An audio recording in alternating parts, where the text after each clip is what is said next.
Hi, happy new year. Woohoo, we made it to 2023 and I hope 2023 is starting off with some super positive thoughts and energy that you're going to take advantage of to reach new levels of success in all that you do. In case you don't know me yet, my name is Stephen Walters, and you can tell I'm pretty jacked up because I took a nap today. I was up kind of late last night, way past my bedtime, but I'm good to go. And my goal this year and every day and every week and every month is to help you reach higher levels of success through common sense ideas and actions that can make a real difference in school, work, and life beyond, starting right now. And of course, continuing on forever, hopefully. So, tonight's topic is superpowers. When it comes to superpowers, which one is your favorite? Flying? I wish I could fly right now. Strength? Speed? Telepathy? Shapeshifting? Invisibility? No, that's kind of hard to do. Or one of the other dozens. And I mean, there's dozens. I checked it out. I didn't count. I'll bet you there's two or 300. But which one of those is your favorite? Now, remember, those are created by fictional writers that we can watch and imagine what they did for ourselves on the movie screens or on TVs or on our cell phones, wherever it is. Which one's your favorite? Now, invisibility. Yeah, invisibility is kind of fun sometimes. You could just kind of sneak in and do stuff, but there's other problems.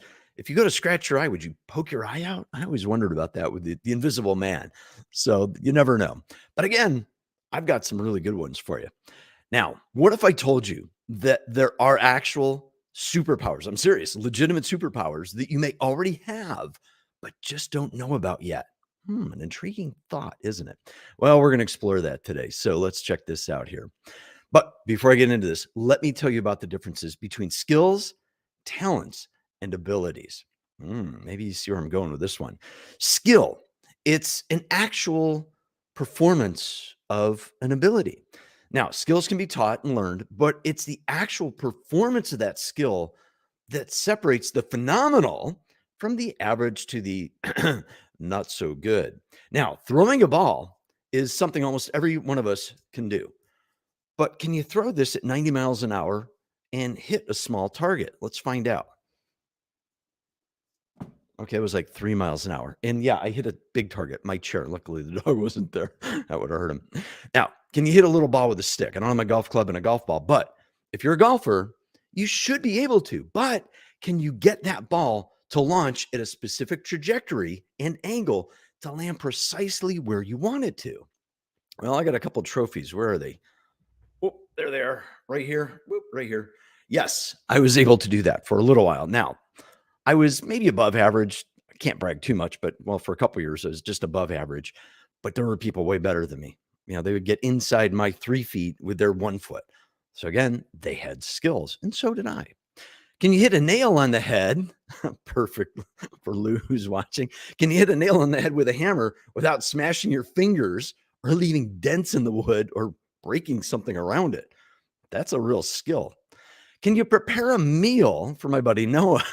Check this one out. I was thinking about, can you prepare a meal that doesn't involve a menu at your favorite restaurant?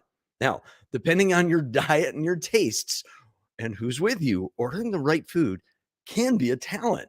Speaking of talents, those are natural abilities or aptitudes that allow someone to excel at something. Now, the talent can be physical or mental or both, and it often comes naturally. It's not forced, it just flows. And sometimes people don't even know they have a talent until much later in life when the opportunity actually becomes available to do something because maybe they never had the opportunity or maybe the motivation or even the thought that they could do something. Painting, playing an instrument, maybe, coming up in a small house, you don't have a piano, and all of a sudden you go to a friend's house, they have a piano, you sit down, you play, and wow, amazing, right? You just don't know it. Put it this way. Some people are simply more suited for particular tasks than others. Now, let me give you a good example again. Musicians. Last night at the New Year's Festival, there were the duet or the dueling piano guys. These guys are amazing. They just out of thin air were coming up with these songs that people were requesting. Can't believe how good they were. Just amazing. But musicians are able to utilize both mental and physical talents with their fingers and or however you have to play the instrument, usually fingers, and exhaling or inhaling, depending on the instrument. And they're able to create and play music with seemingly little effort. What we see, that final result at a concert, right? I like to go to concerts in the summer outside, and you watch these professional musicians. They've been playing their whole lives, some of them, or probably most of them. Extreme training, but it was probably natural for them, or they wouldn't be there. They would just be like the rest of us average folks. Now, musicians, Mozart, Beethoven, Wagner, all these other guys, gals, everybody who you've ever heard of, they were able to tap into emotions and imaginations on command, or even probably while they were sleeping. I think Mozart was the guy that he was able to think of stuff while he slept. Who knows? He was, what, 5 years old or something, creating concertos. But they're able to create from nothing something and create absolutely amazing compositions. Pick any musician you want, anybody who you've ever heard of, and that is a talent. It can be learned, but generally the really good ones, they were born with that innate talent. Now, if you play an instrument, it might just be for fun, or maybe you're actually able to make money at it by teaching people. There's a lot of people on YouTube that have that ability to teach. Some people can play, but they can't teach. Some people can teach, but they can't play, which kind of is a weird thing, but that's possible. Those people go on to become music producers. Ooh, they also make a lot of money by helping other people develop their skills and talents. Okay. They get these musicians together, they form bands. Think of a lot of bands, studio bands, bands that you saw, and then you find out years later that they actually didn't know each other, that some famous movie guy, they were usually guys back then, put them together in a band and they formed this amazing 4-piece ensemble or something. And that's talent, to do that, to be able to see in other people all those abilities and then put them together. So that is a talent. And not everybody's born with that talent. Gift of gab, I believe they call that too. And there's a little bit more to it. Speaking of abilities, an ability is the natural learned capacity to perform or be good at something. Okay. An ability implies that there is the potential to do something, but it doesn't necessarily mean that you're great at it or even good at it. A really good example are young kids. If you played football like I did as a young kid, we all had dreams of becoming professionals. I grew up in Ohio, and Woody Hayes from Ohio State University actually came by when I was place holding for my buddy who was kicking field goals. We're like, let's back up to like the 40-yard line. Maybe you drafted by Ohio State. He wasn't there to see us, but he did stop to watch. And we knew him, and it was just the coolest thing ever. We were the only two guys in the field trying to practice early, just in case he had to kick a field goal. And I don't think he ever kicked in a game, which is funny. It was not a good year for my group. But anyhow, kids playing sports, right? So they're little. Now, all kids are about the same when they're really young, right? There's some that accelerate, but they're generally about the same. Now, as their bodies start to mature, the speed changes, the ability to jump higher, the ability to throw faster, to be able to react quicker, to pre-think of where a ball's going, whether it's tennis, badminton, volleyball, football, baseball, basketball, pick any sport you want, rugby. It doesn't matter what it is. As those kids get older, heights and weights and body physique starts to change. And those different levels of abilities start to separate the wheat from the chaff, if you know what I mean, or the cream from the milk, whichever analogy you want to go with. Okay. Now, let's talk about those 5 abilities I told you about that you might already have. Now, these abilities might not be what you think they are at first, but when you use them for good to overcome challenges and obstacles in life, got to keep with the superpower hero thing, it will seemingly be one of your superpowers. Okay. So hear me out on this one. The first one is adaptability.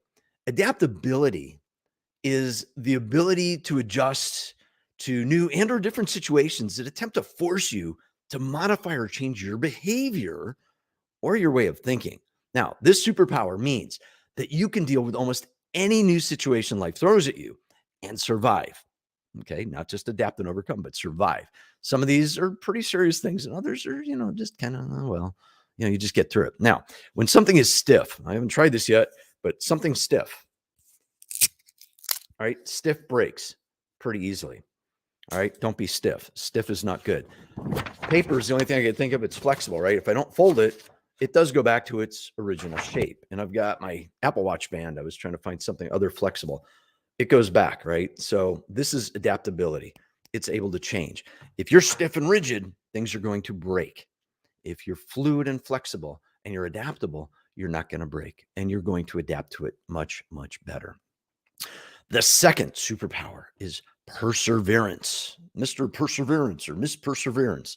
That would be a tough one for a movie. It's possible. But perseverance is the ability to persist in doing something despite any difficulty in continuing that and achieving it, whether it's long-term or short-term, right? We have to persevere to get through a marathon. We have to persevere to get through homework. We have to persevere to get through a horrible work project or something like that. This superpower of perseverance means that you are relentless in going after what you want by getting more education to learn as much as you can about whatever it is that you need to learn so you can succeed at it. Or maybe it's to find out more about your job, how to be better at it through education and or training. But this can also be for your chosen career, because sometimes if you're younger, you have a job until you get to your chosen career. And sometimes you have your chosen career, you actually change it. And then you have to get more education and persevere at the change and persevere through the next thing. Another important part of perseverance is in relationships. And to keep the love alive in a relationship when things don't always go as planned, you sometimes need to have a lot of perseverance. Okay. Something very, very important. For those of us that have been in long-term relationships, we know this. It's not a hard thing. And it is a superpower that you probably already have and didn't even recognize that that is a superpower. So you have a superpower. Honesty is the third one. Honesty is the ability to be honest. Now, when I think about honesty, it's not just saying whatever's on your mind and just letting your brain and mouth just spew out all this honest stuff. I think there's a movie on that. This superpower of honesty means that you have the ability to be honest with yourself about your realistic skills, your true talents, and your abilities, and whether they're even adequate enough or maybe they need some work. Okay. Some of us, we lie to ourselves, right? Lying is what would be the villain, the anti-superhero, the bizarro world superhero. Honesty is where it's at with yourself, right? If you know you need a little more work, don't say, well, I'm good. No, you need more work. Be honest with yourself. I think that's a very, very powerful, powerful superpower. Speaking of another superpower, number 4, enthusiasm. You can tell I got a lot of that today. It's one of my superpowers. And I was born with it. I'm pretty sure of it. It wasn't developed. It is part of who I am. Enthusiasm is the ability to be intensely eager and be interested in something. Makes sense, right? This superpower of enthusiasm means that you have the ability to be intense and eager to take on those challenges and overcome tasks. There's that superpower theme again. I can't help it. I wish I could do this standing up with a cape on. It'd be fun. But you can overcome these tasks no matter how easy or hard they are. Sometimes easy stuff is really boring and monotonous. Well, easy stuff, you should be enthused about easy stuff. In setting goals, as you achieve those little easy things, your enthusiasm should grow. Some people go the opposite way. They go the villain route and it goes down. Your motivation should go up. So as you go harder and harder in a task or in your goal, your enthusiasm should keep going. It's a marathon, right? A marathon. I've never run a marathon. I used to walk 10-mile the walking marathons. It was about it. And my enthusiasm was really high when I started. And then about 2 miles in, I'm like, are we done yet? Now, as you get older, it's a little bit different. I was a little inquisitive about these things. The 5th superpower, inquisitiveness, right? It's the ability to be and stay curious about things. Children are curious about things, right? Adults, we're not curious anymore. Why is that? Old, stagnant? No, you should always be inquisitive. I want to know how things work. The other day, I learned how to make a sewing machine work. I didn't know I never had the opportunity. Tried the manual didn't work. I had to use my enthusiasm to solve a problem. I had to be honest with myself. First of all, I didn't understand it. I had to be adaptable because I was kind of working on some other stuff. And then my inquisitiveness said, go to YouTube, of course. And I found the video that showed me how to do it. So 5, 6, 7 steps. It was working. I was so happy. And so was my wife. Now, inquisitiveness, this superpower means that you're always, and I mean always, seeking out new information and ideas on things that you want or need to know more about. If you want to know more about that, check out in the description for some links that I have in there about things like that. Now, depending on your motivation and your ability to communicate your skills, abilities, and or talents that will make a difference if you're using your superpowers for good or just wasting them going nowhere. Motivation is everything, right? Remember that. And I'll leave a link in that in the description on motivation. Now, here's something I want you to listen to very carefully that I wish I had heard this years ago. This is like an epiphany moment. I was watching a documentary on Netflix and I can't remember what it was. It was about the African tribe in Namibia. And one of the women were talking. Now, I adjusted this a little bit to modify it to make a little more sense in the translation. But check this out. But before we do that, please throw a thumbs up to show me if I'm doing you some decent value here and I'm doing a decent job. And also consider subscribing to help grow the reach of our community and get more people involved in this, in communication and success theories. Thanks. I truly do appreciate it. Now, check this out. Here's this quote. Now, again, I modified it a little bit to make it work. Don't count the steps on your journey. Focus on the destination because no matter where you were, no matter where you started from, you're not there anymore. Pretty cool, huh? I thought so. That one was pretty neat. I really enjoyed that one. Now, watch this video next to dive deeper into motivation, why you lose motivation, and what you can do to get it back. Okay. Now, go out there, strike your superhero pose, practice those 5. And again, I'm going to leave those in the description too, so you can remember them just in case you don't remember them. And make sure to start your year on a super positive note. And always remember about this year's journey. Don't look at those steps. Look at the destination of where you're going. And always smile to people too this year. Let's get smiling a big thing. All right. Have a great night. I'll see you online soon. Take care.